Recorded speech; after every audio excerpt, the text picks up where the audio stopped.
আমি বলতে গেলে সত্যি কথা বলতে গেলে আমি এই ভিডিওটা বলতে গেলে সত্যি আমার উচিত হয়নি ভিডিওটা করে, মানে কি কিছু বলার নেই আমার ভিডিওটা নিয়ে, যে আমি এত খারাপ কাজ করেছি এখন বুঝতে পারছি যে এইসব কি বলবো, কিছু বলার নেই খুব।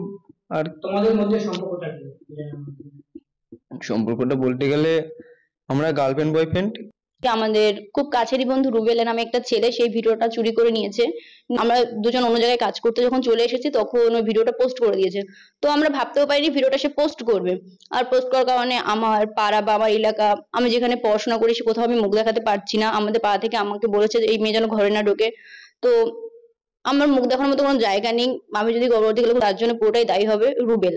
কারণ আমার মান সম্মান বলতে কিছু নেই, আমি কাকে মুখ দেখাবো, আমার মুখ দেখানোর মতো কোনো জায়গা নেই। তো তার জন্য আমি 2000 years later. আমি আপনাদেরকে আবার অনুরোধ করছি যে ভিডিওটা আপনারা আর কেউ পোস্ট করেন না, আর আপনাদের ফোনে থাকলে ভিডিওটা ডিলিট করে দেন।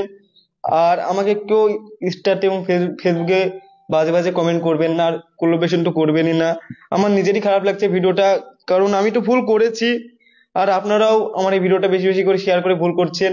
হয়তো আবার আপনারা এই ভিডিওটা নিয়ে রোজ করবে, যে বলবে তুই ভিডিও পোস্ট করেছি, তো আমরা তো বলবোই আমরা তো ভিডিও পোস্ট করবো, আপনারা অনেকেই বলছেন। তো সত্যি বলতে গেলে আমি আগে থেকেই ভাইরাল ছিলাম, আর সত্যি বলতে গেলে আমার মান সম্মান নষ্ট করে আমি কখনো চাইবো না যে আরো ভাইরাল হতে। তাতে আমার কোনো কি বলবো, কোনো মান সম্মানই তো থাকলো না যদি আমি এরকম কাজ করি। কারণ নিজের ইচ্ছে মান সম্মান নষ্ট করবো, সে এটা কখনোই করবো না। যেহেতু ভিডিওটা করেছি, আমি ভুল করেছি, আমার লাইফে যদি বড় ভুল হয়ে থাকে সব থেকে, তাহলে এটাই আমার লাইফে সব থেকে বড় ভুল। আর আপনারা এরকম ভুল আমার কখনো দেখতে পাবেন না। তা আপনাদেরকে অনুরোধ করছি আপনারা বাজে কমেন্ট কেউ করবেন না। তো বলতে গেলে আমি আমার একটা আইডিতে আমি ভিডিওটা করে ছেড়েছি, আর জানিয়েছি যে ভিডিওটা কিভাবে পোস্ট হয়েছে। তো আমি আরেকবার বলছি যে আমরা দুজন শুট করছিলাম এবং রুবেল ভাই ছিল। তো তাকে আমরা অনেক বিশ্বাস করতাম, ভাই মনে করতাম। তো আমার ফোনে ভিডিওটা ছিল না, আমার গার্লফ্রেন্ডের ফোনে ভিডিওটা ছিল। তো সে ফোনটা রুবেলকে দিয়েছিল এবং আমার ফোনটা রুবেলকে দিয়েছিলাম। আর রুবেল আমাদের ফোনে পাসওয়ার্ড জানতো। তো সে ভিডিওটা নিয়ে নেয়, নিয়ে নেওয়ার পরে আমাদেরকে কন্টিনিউ ব্ল্যাকমেল করে। ব্ল্যাকমেল করার পরে একসময় এতটা রাগ হয়ে গেছিল, ভেবেছিলাম বাড়ি আসার পর আর ফোনই তুলবো না। আর আমি সত্যি বলতে গেলে বাড়ি আসার পর আর ফোন তুলিনি এবং ওর নাম্বারটা ব্লক করে দিয়েছিলাম। কিন্তু ভাবতে পারিনি যে এই ভিডিওটা পোস্ট করে দেবে। যখন পোস্ট করে দেয় তখন অনেক ফোন করেছি, অনেকজনকে ফোন করেছি, তখন আমার ফোন কেউ তোলেই নিকো। তো এটুকুনি। ভিডিওটা কতদিন আগেকার ভিডিও? ভিডিওটা এক এক বছর 1.5 বছর হবে। 1.5 বছর হয়ে গেল? আচ্ছা, তখন পোস্ট না, না এক করে বছর আগেকার এখন এতদিন পরে পোস্ট করছি, এর মধ্যে কি কোনো পোস্ট করছে বলতে গেলে আমি আমার এর আগে একটা ঘটনা ঘটেছিল। তো আমি জেলে চলে গিয়েছিলাম।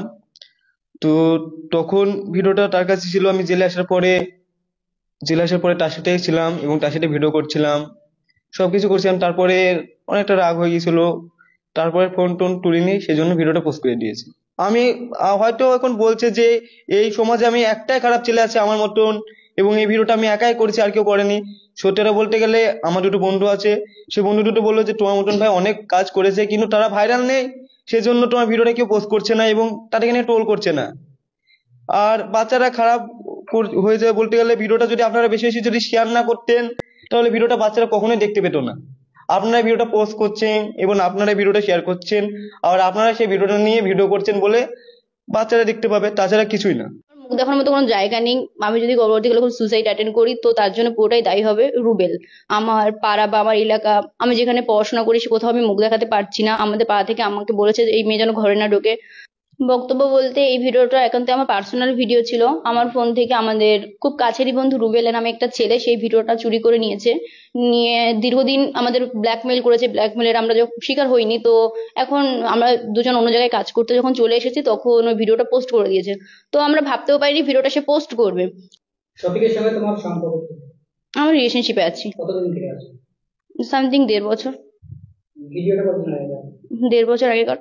বক্তব্য বলতে এই ভিডিওটা একান্ত আমার পার্সোনাল ভিডিও ছিল। আমার ফোন থেকে আমাদের খুব কাছেরই বন্ধু রুবেলের নামে একটা ছেলে সেই ভিডিওটা চুরি করে নিয়েছে। নিয়ে দীর্ঘদিন আমাদের শিকার হইনি। তো এখন আমরা দুজন অন্য জায়গায় কাজ করতে যখন চলে এসেছি তখন ওই ভিডিওটা পোস্ট করে দিয়েছে। তো আমরা ভাবতেও পারিনি ভিডিওটা সে পোস্ট করবে। আর পোস্ট করার কারণে আমার পাড়া বা আমার এলাকা, আমি যেখানে পড়াশোনা করি সে কোথাও আমি মুখ দেখাতে পারছি না। আমাদের পাড়া থেকে আমাকে বলেছে যে এই মেয়ে যেন ঘরে না ঢোকে। তো আমার মুখ দেখানোর মতো কোনো জায়গা নেই। আমি যদি গর্ভবতী হলে অ্যাটেন্ড করি, তো তার জন্য পুরোটাই দায়ী হবে রুবেল। কারণ আমার মান সম্মান বলতে কিছু নেই, আমি কাকে মুখ দেখাবো, আমার মুখ দেখানোর মতো কোনো জায়গা নেই, তো তার জন্য আমি suicide করতেও পারি। শফিকের সঙ্গে তোমার সম্পর্ক কি? আমি রিলেশনশিপে আছি, কতদিন শফিকের সঙ্গে রিলেশনশিপে আছি কতদিন থেকে আছো? 1.5 বছর। ভিডিওটা কতদিন আগেকার ভিডিও?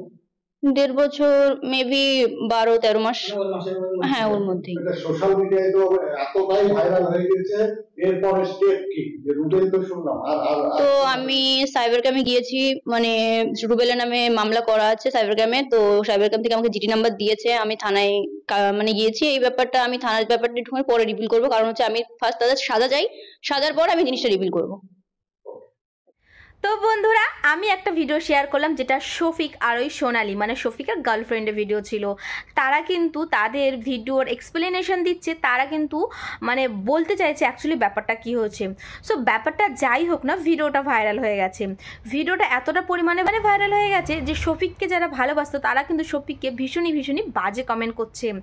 স্বাভাবিক ব্যাপার, এটা বাজে কমেন্টেরই ব্যাপার। মানে সে তার পার্সোনাল লাইফের ভিডিওটা কেনই বা ভিডিও মোবাইলে করে রাখবে, বা কেনই বা তার গার্লফ্রেন্ডকে সেটা পারমিশন দেবে, আর কেনই বা তার বিয়ে হবার পরও সে এই সম্পর্কটাকে কায়েম করবে। তো আমি প্রবলেমটা হচ্ছে এখানে যে শফিক তুমি কেন এরকম করলে।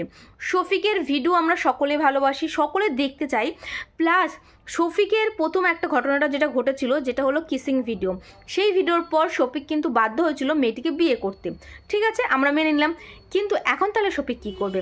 এখন যেটা ঘটনাটা ঘটেছে, এখন যে ভিডিওটা ভাইরাল হচ্ছে সেটা প্রচণ্ড পরিমাণে ভাইরাল হচ্ছে, আর এখন তাহলে কি শফিক কি এই মেয়েটিকেও বিয়ে করবে? তো বন্ধুরা, প্রচণ্ড সিরিয়াস একটা ব্যাপার হয়ে গেছে। আর সবথেকে বড় কথা হচ্ছে শফিক যেই পর্যায়ে ছিল, আমার মনে হয় না সেই পর্যায়ে শফিক আর কখনো ফিরে আসতে পারবে। শফিকের যেই ভিডিওটা ভাইরাল হয়েছে, এটা এতটাই মানে খারাপ লাগলো ভিডিওটা দেখতে যে আর কিছু বলার নেই। তোমরা নিশ্চয়ই ভিডিওটা দেখেছিলে, আর এই ভিডিওটা দেখলো যে দুজনে কি বক্তব্য রাখলো, দুটো মানে শফিক আর সোনালির কি বক্তব্য ছিল। আর এখানকার মেন হচ্ছে সোনালির জন্যই এই সব কিন্তু হয়েছে। কারণ যদি বলো কেন, তো যারা জানো না তাদেরকে বলে দিই, সোনালিই হচ্ছে এই ভিডিওটা রেকর্ড করেছিল শফিকের পারমিশন নিয়ে, মানে শফিকের পারমিশন দিয়েই এই ভিডিওটা রেকর্ড হয়েছিল। তো এর মধ্যে কিন্তু দুজনেরই বরাবর দোষ। আর ফায়দা নিয়েছে কে? ফায়দা নিয়েছে রুবেল। হ্যাঁ, এদের যেহেতু দুজনকে যখন একত্রে করতে পারছে না, তারপরে সে ডিসিশন নিল যে এদের যে প্রাইভেট ভিডিওটা আছে সেটা কিন্তু লিক করে দেবে, তাই করে দিয়েছে। সো এখন আমার বক্তব্য এটাই যে যা হবে ভালোই হবে, আর যা হচ্ছে ভালোই হচ্ছে। তোমাদের ভিডিওটা কীরকম লাগলো অবশ্যই কমেন্ট করো। ভালো লাগলে প্লিজ পাশে থাকুন, অনুরোধ রইলো এরকম ভালো ভালো ভিডিও পাওয়ার জন্য। আজকের জন্য কিন্তু এইটুকু, নেক্সট ভিডিওতে কিন্তু আরও ইন্টারেস্টিং টপিক শফিকের রিলেটেডই নিয়ে আসবো। ওকে, বাই বাই।